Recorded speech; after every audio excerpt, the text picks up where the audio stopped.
آن را گیرند و آتش زنند، مثل پدرسک جونز که ملعونی خیش را یک بار دیگر اعلام کرد و به تمام بنی بشر نشان داد که کتاب سوز کیها بودند.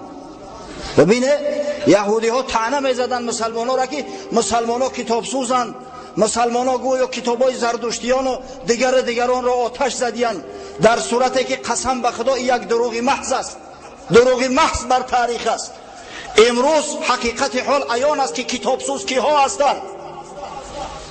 اما این کتاب عادی نیست، این کتاب بشری نیست، این کتاب خداست. این کتاب است که از دشمنان خود قصاص میگیرد، هم در دنیا و هم در آخرت. سبحان الله. کار به درجه رسیده است که مثل یک احمق وحشی، مثل یک ابله یک کتاب را آتش بزنی. با آتش زدن کتاب این پدرسک و این پدرسک ها فقط عاجزی خود، بیچارگی خود، حماقت خود، رذالت خود را از برای بنی بشر نشان دادند. خلاص ای سگی طاعن تا او میکنی، طعن قرآن را برون شو میکنی.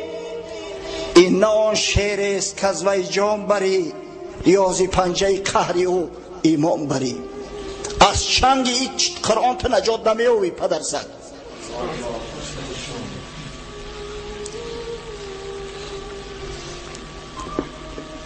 استدعا میکنیم پروردگارا سزای عمل او کسایی را که قرآن ترا آتش میزنند، سزای عمل او کسای ملعون را که نسبت کتاب بزرگ و کلام بزرگی ته اهانت میکنند در همین دنیا ده، تا برای دیگر دشمنان، برای دیگر رذیلان نمونه عبرت گردد. آمین یا رب العالمین.